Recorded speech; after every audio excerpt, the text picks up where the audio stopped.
Hello guys. आज हम लोग बात करते हैं डाइजेस्टिव सिस्टम पे। डाइजेशन क्या होता है, डाइजेशन क्यों ज़रूरी होता है। जब भी हम लोग कोई फूड मटेरियल्स सप्लीमेंट लेते हैं तो कम्प्लेक्स फूड मटेरियल जो है सिंपलेस्ट मटेरियल में कन्वर्ट हो जाता है फिजिकली एंड केमिकली। फिजिकली काम कौन करता है? टीथ, दांत जो होता है वो हमारे फूड मटेरियल को छोटे छोटे पार्ट में तोड़ देता है और कुछ स्लेवरी ग्लैंड एंजाइम सिक्रीट करते हैं जो उसमें मिल जाते हैं, तो फिजिकली एंड केमिकली वो सिंपलेस्ट फॉर्म में कन्वर्ट हो जाते हैं और उसका डाइजेशन होता है। अब डाइजेशन माउथ से स्टार्ट होता है और एनस तक, माउथ से लेके एनस तक के पार्ट को एलिमेंट्री कैनाल बोलते हैं और एलिमेंट्री कैनाल की लंबाई 8 to 10 मीटर की होती है। अब डाइजेस्टिव सिस्टम को हम लोग 3 भागों में बांटते हैं। Upper GI tract, lower GI tract and accessory organs.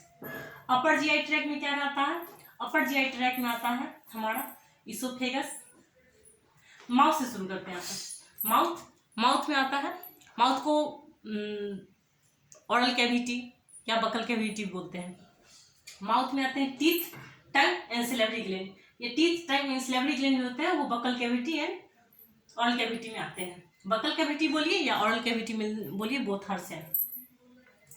Pharynx, mouth के बाद आता है फेरिंग्स। माउथ, ये हमारा माउथ हो जाता है और माउथ के बाद बकल कैविटी के बाद जो नली शुरू होती है, पतली सी नली आती है जहां अब इस फेरिंग्स में एक क्वेश्चन आ सकता है कि फेरिंग्स जो होता है ये सांस और भोजन दोनों आते हैं इसमें। भोजन और रस, मतलब जैसे फेरिंग्स होते हैं, ये नोज, ये हो गया नेस्टल कैविटी, ये होता है नोज होता है। अब सांस लेते हैं, इससे हवा आती है इसके थ्रू यहाँ पे, ये होता है फेरिंग्स में हवा भी आता है और इधर से भोजन भी आता है, दोनों आता है फेरिंग्स में। उसके बाद नीचे आने के बाद फेरिंग्स अलग हो जाता है, ये ट्रैकिया हो जाता है। अब इसमें ट्रैकिया हो जाता है और ये आता है फेरिंग्स, नीचे आता है इसोफेगस जो होता है अपर जीआई ट्रैक्ट में आता है। इसोफेगस को भी हम लोग 3 भाग में बांट रहे थे।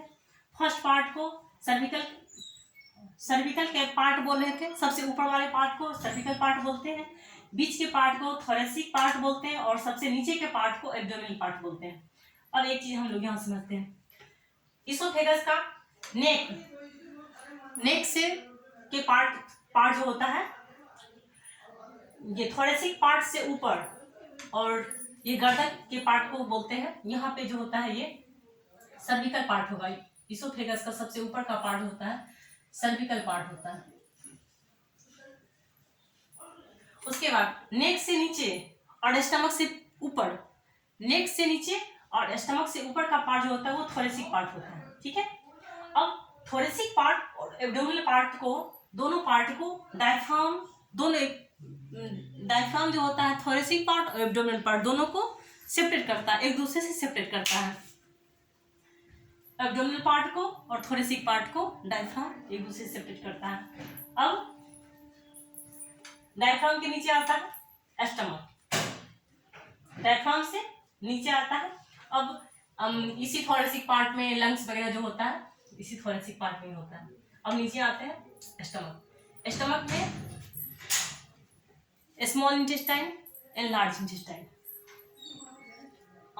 स्टमक में जितने भी एसेसरी ऑर्गन्स होते हैं, नहीं, सिलेवरी ग्लैंड तो माउथ में हो जाता है। उसके बाद लीवर हो गया, गोल ब्लैडर हो गया, पेनक्रियाज हो गया, ये सारे एसेसरी ऑर्गन्स स्टमक में प्रेजेंट होते हैं। Then small intestine, large intestine के जितने भी पार्ट्स होते हैं, small intestine and large intestine के जितने भी पार्ट्स होते हैं वो स्टमक में प्रेजेंट होते हैं।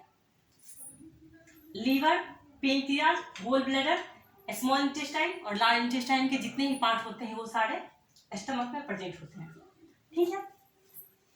अब स्टमक, लार्ज इंटेस्टाइन और स्मॉल इंटेस्टाइन को लोअर डाइजेस्टिव ट्रैक्ट भी बोलते हैं, lower gastro intestinal tract, lower gastro intestinal tract को ही large intestine and small intestine बोलते हैं। स्मॉल इंटेस्टाइन का कौन कौन सा पार्ट होता है? Duodenum, jejunum and ilium. Large intestine के 3 पार्ट होते हैं। ड्यूडेनम ये जो होता है सी शेप का होता है, ये सी शेप का या यू शेप का, जो भी बोलने का, ये होता है जेजुनम। जेजुनम के बाद का पार्ट होता है जेजुनम, और जेजुनम के पार्ट होता है इलियम।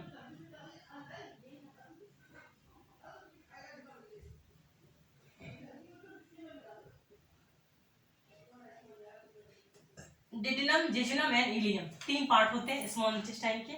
उसके बाद जहां से स्मॉल इंटेस्टाइन खत्म होता है और लार्ज इंटेस्टाइन वहां से शुरुआत होती है, लार्ज इंटेस्टाइन स्टार्ट होता है। लार्ज इंटेस्टाइन का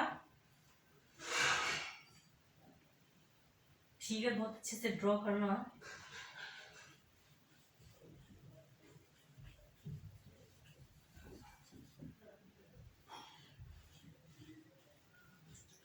लार्ज इंटेस्टाइन का पार्ट जो होता है शुरू हो जाता है।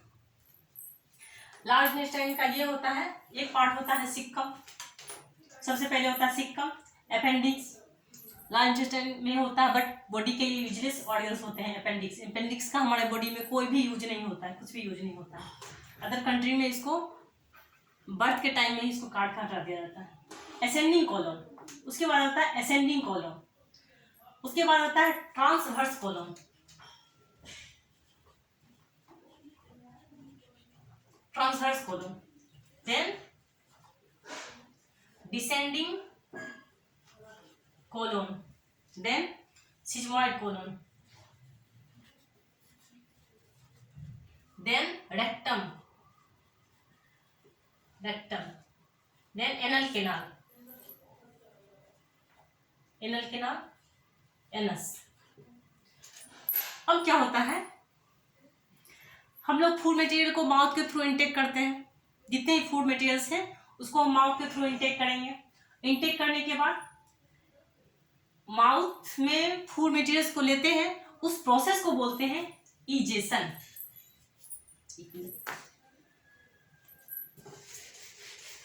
इसको मैं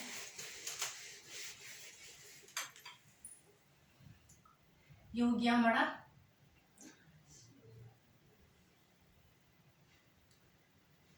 माउथ, ये हो गया ओरल कैविटी। माउथ में फूड मटेरियल्स ले रहे हैं, इस प्रोसेस को मैं बोलती हूँ इंजेशन,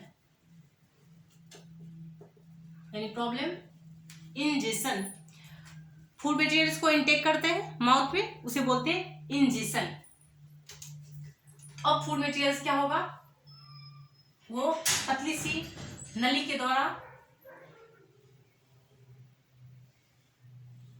स्टमक में आता है,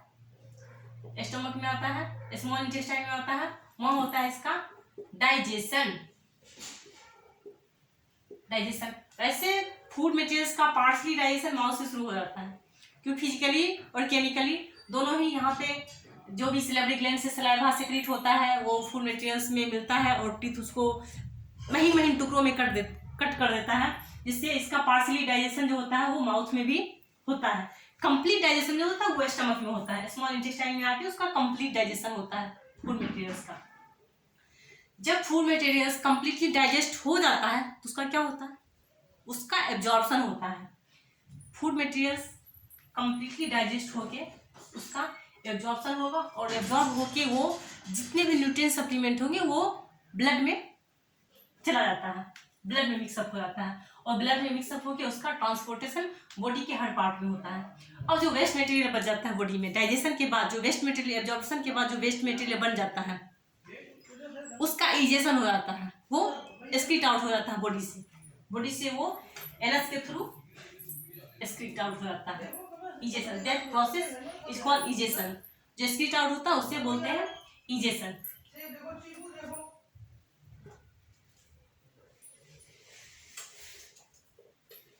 ठीक है।